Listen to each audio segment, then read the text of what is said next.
Assalamualaikum warahmatullahi wabarakatuh. Perkenalkan, nama saya Fadila Suryandika, STPMSC. Saya merupakan dosen dari Program Studi Agroteknologi Fakultas Pertanian Universitas Pembangunan Nasional Veteran Jawa Timur. Berikut ini video pernyataan diri dosen dalam unjuk kerja Tridharma Perguruan Tinggi untuk mata kuliah Agroklimatologi. Deskripsi mata kuliah agroklimatologi yaitu merupakan mata kuliah yang mempelajari tentang unsur-unsur iklim, hubungan antara unsur iklim, perubahan iklim, serta zona dan klasifikasi iklim serta hubungannya dengan bidang pertanian. Nah, di mata kuliah ini mahasiswa akan belajar bagaimana memahami alat-alat yang ada pada stasiun klimatologi pertanian, serta bagaimana cara mengukur unsur-unsur cuaca yang meliputi lama penyinaran, radiasi surya atau radiasi matahari, kelembapan nisbi, curah hujan, evaporasi, dan juga kecepatan angin. Capaian pembelajaran pada mata kuliah agroklimatologi ini yang pertama, yaitu mahasiswa mampu memahami konsep dasar teori iklim dan mendiskusikan hubungannya dengan bidang pertanian, serta menunjukkan teknologi pencatatan iklim.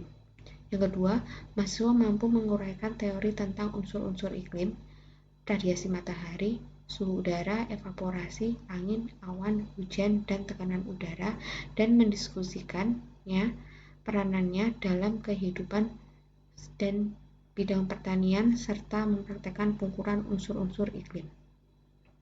Yang ketiga, mahasiswa mampu memahami konsep dasar perubahan iklim dan merumuskan penyebab terjadinya serta menunjukkan dampaknya dalam bidang pertanian. Yang keempat, mahasiswa mampu memahami macam klasifikasi iklim dan mengaitkan dengan syarat tumbuh tanaman serta mendesain pola tanam berdasarkan klasifikasi iklim dan syarat tumbuh tanaman tersebut. Materi pembelajaran pada mata kuliah agroklimatologi ini mencakup yang pertama yaitu konsep dasar dan teori iklim dan atmosfer serta peranannya dalam kehidupan dan dalam bidang pertanian. Kemudian macam-macam unsur iklim yang meliputi radiasi matahari, suhu udara, evaporasi, angin, awan, hujan, dan tekanan udara, dan hubungannya antar unsur iklim tersebut. Yang ketiga adalah perubahan iklim dan dampaknya terhadap bidang pertanian, serta yang keempat adalah klasifikasi iklim terhadap bidang pertanian.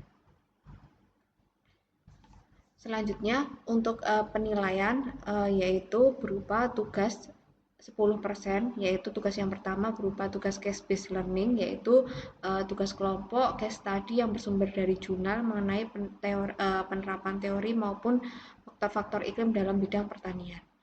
Kemudian ETS senilai 35% dalam bentuk ujian tertulis. Kemudian ada tugas project based learning yaitu sebesar 20%. Tugas ini nantinya yaitu membuat project analisis klasifikasi iklim suatu wilayah berdasarkan data iklim yang telah diperoleh menggunakan metode Moore, Smith-Ferguson, dan juga Alderman. Ya, selanjutnya dibuat pola tanamnya. Nah, tugas ini nanti kemudian dipresentasikan secara berkelompok. Selanjutnya yaitu evaluasi akhir semester atau EAS yang sebesar 10% berupa project artikel dengan tema desain pola tanam pada suatu wilayah berdasarkan klasifikasi iklimnya. Jadi untuk EAS ini merupakan kelanjutan dari tugas project based learning. Selanjutnya yang terakhir adalah praktikum. Nah, penilaian praktikum ini ada 25% yang meliputi ujian akhir praktikum dan juga pelaporan praktikum mingguan. Metode pembelajaran untuk mata kuliah agroklimatologi ini meliputi tatap muka berupa ceramah dan juga diskusi yang nanti akan dinilai keaktifannya, kemudian praktikum. Sedangkan untuk metode pembelajarannya, sedangkan untuk media pembelajarannya itu bisa melalui e-learning, pengerjaan tugas dan pengumpulan juga dikerjakan di e-learning ilmu.upnveteranjatim.ac.id. Kemudian juga pembelajaran lainnya selain bersumber dari buku, jurnal, juga bersumber dari video pembelajaran. Sekian penjelasan mengenai mata kuliah agroklimatologi. Berikut ini merupakan contoh salah satu tatap muka pembelajaran mata kuliah agroklimatologi. Terima kasih. Selamat pagi. Pagi, Bu. Ya, terima kasih sudah hadir di kelas ini. Kita siap ya untuk perkuliahan hari ini. Ya. Hari ini kita ke materi terakhir dari mata kuliah agroklimatologi, yaitu materi pemanasan global dan perubahan iklim. Perubahan iklim atau kita sering dengar dengan climate change. Apa sih menurut kalian perubahan ini bila permasalahan ini?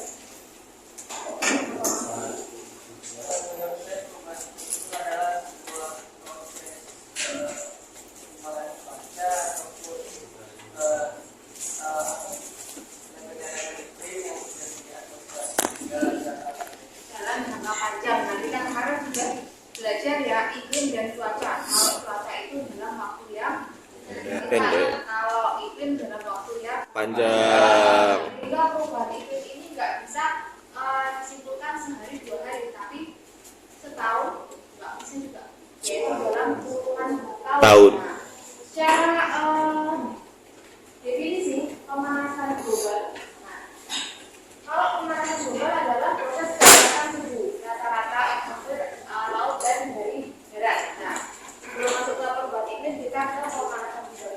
Nah, hasil dari IPCC atau Intergovernmental Panel on Climate Change ini didapatkan bahwa suhu rata-rata global permukaan bumi ini telah meningkat 0,74 sampai 0,74 derajat Celcius. Penyebab dari meningkatnya konsentrasi gas rumah kaca atau pencemaran itu, nah ini diakibatkan karena aktivitas manusia. Nah ini ada efek rumah kaca. Ini ada analogi efek rumah kaca. Apa sih analogi efek rumah kaca? Kalau kita lihat dulu rumah kaca, pemanasan global ataupun dari itu disebabkan karena efek rumah kaca. Apakah karena banyak rumah-rumah kaca jadi menyebabkan perubahan iklim? Iya enggak? Benar enggak? Benar apa salah? Nah, Karena banyak rumah kaca mengakibatkan perubahan iklim global. Benar apa salah? nah, Benar apa salah? Itu adalah analogi efek rumah kaca atau greenhouse effect. Jadi, nah kita karena punya greenhouse ya, ada greenhouse itu kan rumahnya dari kaca. Nah, kalau dari kaca itu kan cahaya yang masuk itu berupa gelombang pendek, kemudian masuk ke dalam bangunan greenhouse. Nah, di situ yang terjadi apa? Kira-kira lebih panas apa dari luar, yang di luar lebih panas atau sama aja? Yang di dalam lebih panas atau lebih panas. panas karena apa? Menyerap. Karena cara pemasukan cahaya lebih besar, tapi cahayanya nggak bisa balik keluar. Nah, itu pula yang terjadi di bumi ini. Ketika matahari masuk, kemudian tersaring oleh atmosfer. Di atmosfer itu kemudian ketika ada gas-gas rumah kaca yang menghangatkan diri, itu membuat gas-gas itu menjadi penghalang untuk kembali lagi ke luar angkasa. Nah, sehingga di dalam bumi itu menjadi lebih panas. Itu sebenarnya agar apa? Agar bumi itu nggak terlalu dingin. Karena kalau nggak ada gas-gas rumah kaca, bumi itu kondisinya sangat dingin. Nah, karena ada gas itu sehingga menjadi penghangat untuk bumi. Tapi kalau kondisi ini berlebih, nah, apa yang akan terjadi kalau pemanasannya berlebih? Nah, menjadi pemanasan global. Nah, ini contoh gas-gasnya. Gas-gas yang terpengaruh yang mengendap di angkasa tadi ada contohnya CO2, CO, CFC atau gas metan juga. Nah, akibatnya apa? Naiknya permukaan air laut akibat gesernya putusan air. Kemudian meningkatnya intensitas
tambangnya saja sudah merusak lingkungan ataupun kehilangan hutan, nah kemudian menghasilkan emisi juga. Nah sehingga kalau meskipun dengan mobil listrik itu lebih menekan. Nah kecuali kalau kendaraan listriknya yang berasal dari sumber-sumber energi yang terbarukan.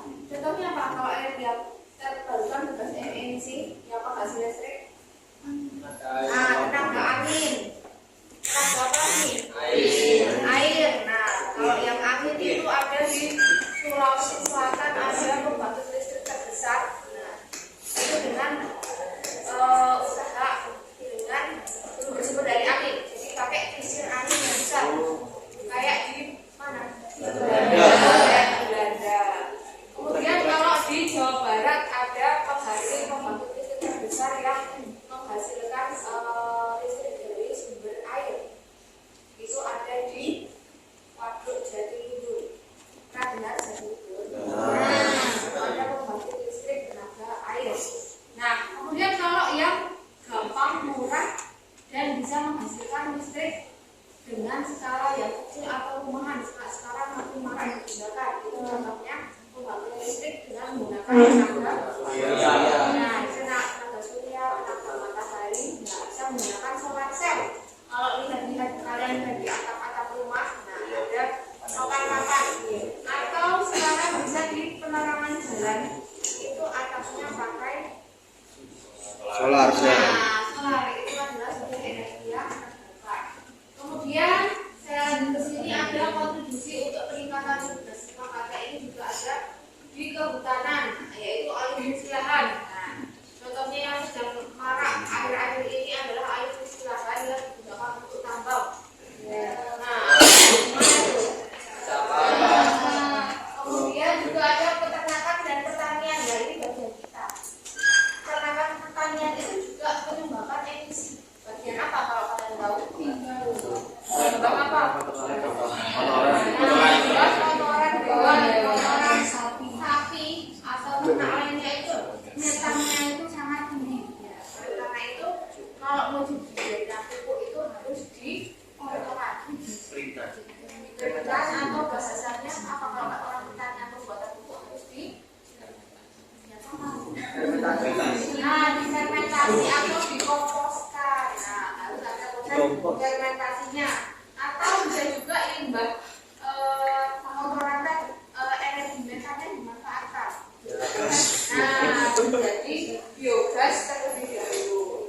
Kemudian, selain itu juga insentif pertanian biasanya kalau habis panen selesai panen tadi terutama itu terus jeraminya itu dibakar. Nah ini menyumbangkan energi yang tinggi juga. Atau kalau sering kita dengar ada di pembukaan lahan kelapa sawit dengan sistem caranya dibakar. Nah dibakar untuk pembukaan lahan dan menjadi lahan kelapa sawit. Nah ini menimbulkan kontribusi yang besar. Selain itu juga ada sampah. Sampah juga menyumbangkan atau menyumbangkan gas metan yang tinggi. Nah, gas metan ini kan merupakan salah satu sumber yang menjadikan endapan CO di udara. Nah, selanjutnya dari pemanasan global ini kemudian bisa menjadi perubahan iklim. Pemanasan global yang terus-menerus yang tak seperti tadi sudah disampaikan bahwa dia akan bisa membuat kenaikan suhu di muka bumi. Nah, sehingga bisa menjadi perubahan iklim. Di sini dampak perubahan iklim itu apa? Kita masuk ke dampak iklim. Kita masuk ke dampak perubahan iklim. Tadi sudah hampir sama dampak dari pemanasan global dan juga perubahan iklim. Tapi kalau perubahan iklim ini lebih berlanjut ya. Nah, adalah mencairnya lapisan es yang utama di kutub utara dan selatan sehingga bisa menjadi naiknya permukaan air laut. Karena airnya lebih banyak sehingga air lautnya bisa naik. Kemudian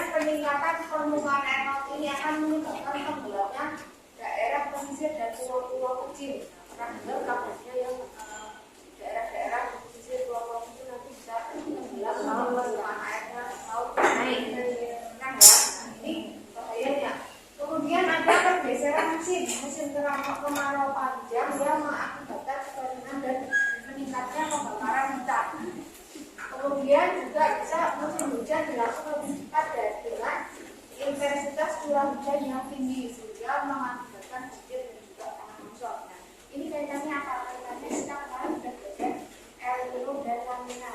Ingat El Nino dan La Nina apa? Ya, ayo. Ini El Nino apa?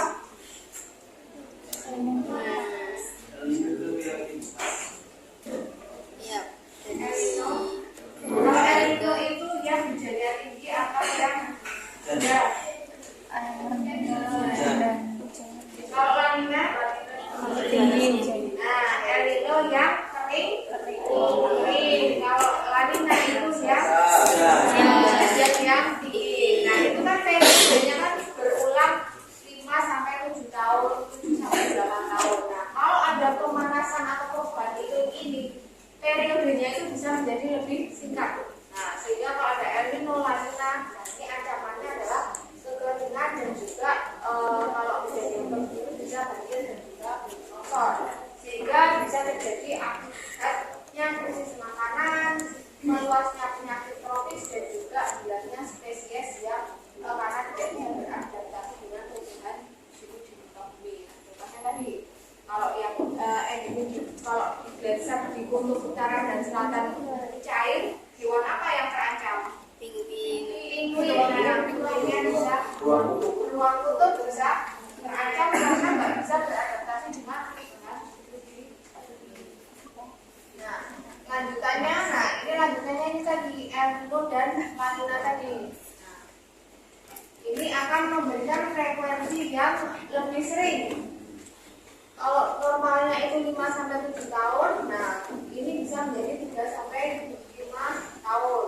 Nah, sehingga bisa menimbulkan banjir kalau El Nino, tapi kalau La Nina bisa mengakibatkan kekeringan yang ekstrim. Nah, fenomena ENSO ini, El Nino dan La Nina ini memberikan dampak juga berupa kejadian kebakaran hutan dan juga permasalahan di wilayah Indonesia. Nah, contoh dampak perubahan iklim ini yang terjadi di sekitar kita. Ini kalau dari gambarnya ini gimana ini lokasinya? Malang. Ada judulnya ini apel Malang nasibmu. Perubahan iklim ini berdampak nyata pada tanaman apel di Malang khususnya. Nah, dulu suhu udara di Malang itu sampai 32. Kini ya, saat ini di Malang itu bisa sampai 32 derajat Celcius. Rekor terdingin di Malang itu dulu bisa sampai 11,3 derajat. Sekarang temperaturnya itu sudah mulai menghangat, tak sedingin dulu. Nah, padahal apel itu tumbuh subur itu di antara 16 sampai 27 derajat. Nah, sehingga dulu itu apel subur di daerah ketinggian 800 mdpl. Nah, sekarang ini apel itu baru bisa itu di ketinggian 1200 mdpl. Nah, jadi rentan antara 800 sampai 1200 itu sudah enggak jauh lagi untuk ditanami apel. Nah, ini contoh dari dampak perubahan iklim. Harus maka nanti akan ada gimana petani agar bisa adaptasi dan juga nanti ada di nah, kaitannya ini untuk adaptasi dan juga mitigasi. Apa sih adaptasi? Benar adaptasi? Apa adaptasi? Adaptasi. Nah, kemampuan atau proses untuk menyesuaikan terhadap perubahan. Kalau mitigasi pencegahan gimana kita kondisinya sudah seperti ini nggak bisa dirubah. Nah, itu tadi adaptasi. Tapi kalau mitigasi gimana dia nggak berlanjut, kita harus melakukan pencegahan. Nah, ini ada bagian bahwa ada adaptasi dan mitigasi itu merupakan respon dari perubahan iklim. Nah, yang contoh yang bisa kita lakukan. Nah, contohnya kalau mitigasi dari aktivitas manusia tadi, pencegahannya bisa kalau dari pembakaran bahan bakar, aktivitas pertanian, perubahan iklim yang menghasilkan gas-gas rumah kaca itu bisa ditekan.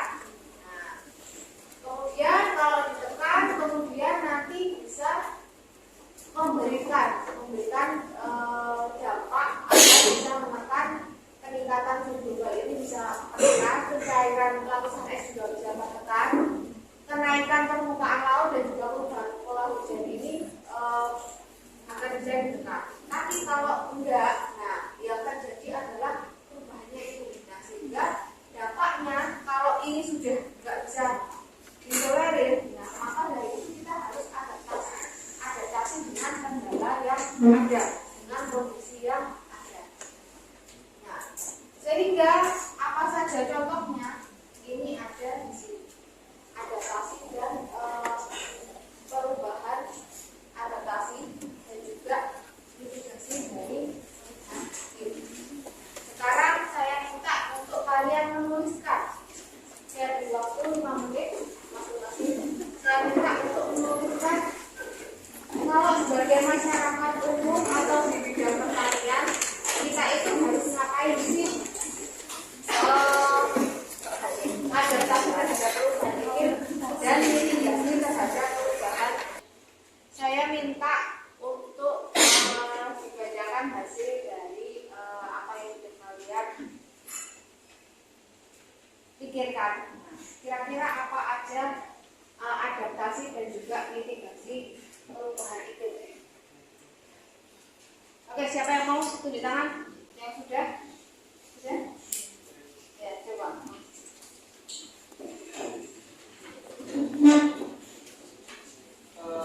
Adaptasi perubahan iklim sebagai masyarakat umum ada 5.